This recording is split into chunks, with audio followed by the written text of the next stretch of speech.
Сәлеметсіңдер ме балалар? Бүгінгі ұбт-ға дайындық сабағына қош келдіңдер. Оқу сауаттылығы бойынша бүгінгі өтетін тақырыбымыз мәтін түрлері. Мәтіннің қызметі жағынан екі түрі бар: ауызша және жазбаша. Жазбаша мәтіндерді екі топқа бөлуге болады: көркем әдеби мәтіндер және ақпараттық танымдық мәтіндер. Көркем әдеби мәтіндер екі түрлі.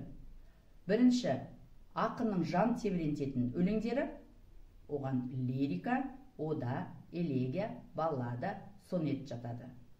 Екінші, оқиғасы бар әңгіме, дастан, мысал, романдар, халық ауыз әдебиетінің үлгілері және сахна қойылымдарының мәтіндері. Оған жар-жар, айтыс, жұмбақ, жаңылтпаш, комедия, трагедия, драма жатады. Ақпараттық танымдық мәтіндерге 5 түрлі білім беруші мәтіндер жатады. Бірінші, ғылыми мәтіндер. Оған монография, реферат, анықтама, нұсқаулық жатады. Екінші, публицистикалық мәтіндер. Мақала, интервью, сұхбат, сын жатады. Үшінші, тарихи мәтіндер. Тарихи мақалалар, ізденістер, зерттеулер. Бесінші, биографиялық мәтіндер. Оған естелік, очерк, күнделік, хат, биография, тағы басқалары. Алтыншы, философиялық мәтіндер. Бұған қанатты сөздер, ғибратты әңгімелер және ойлар жатады. Мәтін үлгілері. Сіз оқып отырған мәтіннің қолдану аясы жағынан қай түрге жататынын, қандай үлгіде жазылғанын анықтауымыз қажет. Яғни, мәтін үлгілеріне тоқталайық. Жарнама. Танымалдығын арттыру, жұрт назарына ілігу мақсатында біреу немесе бір нәрсе туралы таратылған мәліметтер. Мысалы, ұялы телефонның жарнамасы. Хабарлама. Құлақтандыру ретіндегі хабарландырулар. Өсиетнама. Жасы үлкен немесе парасатты, білімді, тәжірибелі адам тарапынан өзінен кейінгілерге, жасы кішілерге айтылатын ақыл, кеңес, ғибрат, үлгі, өнеге. Мақала. Белгілі бір газетте, журналда жарияланатын ғылыми, публицистикалық көлемі шағын шығарма. Хат.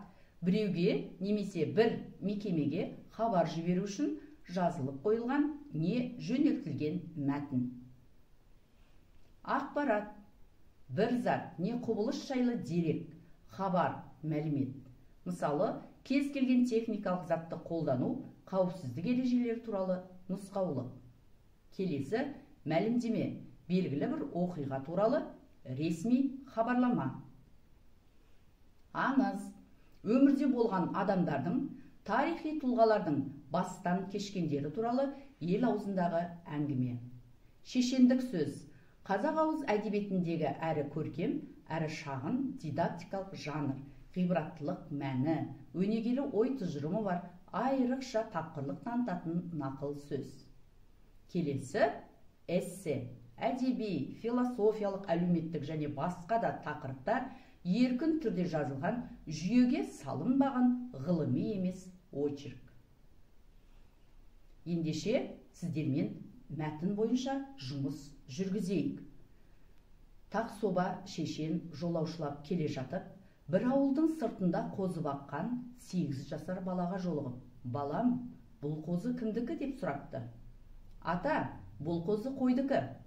«Әкеңнің аты жоқ беді шырағым?» десе, «Әкемнің қара аты да, сары аты да, торы аты да, құла аты да бар» депті. Шешен ішінен «Мынау бір қиқар бала екен» деп ойланып қалады. Таутекенің мүйізінен жасалған сылдырмақты шақшасын ердің басына қағып насыбай атады. Сонда бала тұрып: «Ата, шақшаңыз ненің мүйізі?» депті. Балаға іштей қиястанған Тақсоба: «Бұл біздің елдің қоянының мүйізі» депті. Шешеннің өтірігін түсінген бала лып етіп: «Елі азғанның жері тозған деген рас екен-ау. Біздің ел қоянның мүйізінен шаңырақ еді. Сіздің елдікі шақшаға ғана жарапты ғой» депті. Тақсоба тойтарма сөзге түк айта алмапты. Міне осы мәтін бойынша осы мәтіннің қай түріне жататынын табыңыз.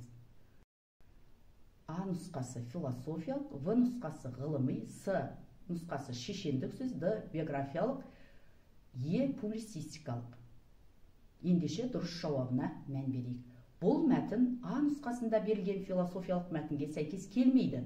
Себебі ол жерде белгілі бір ақын жазушының немесе біреудің айтып кеткен нақыл сөздері болуы тиіс еді.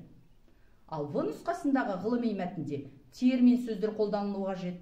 Д нұсқасындағы биографиялық мәтінде біреудің өмірбаяны, яғни туған жері, туған күні, шығармашылығы жазылу, айтылуы керек еді.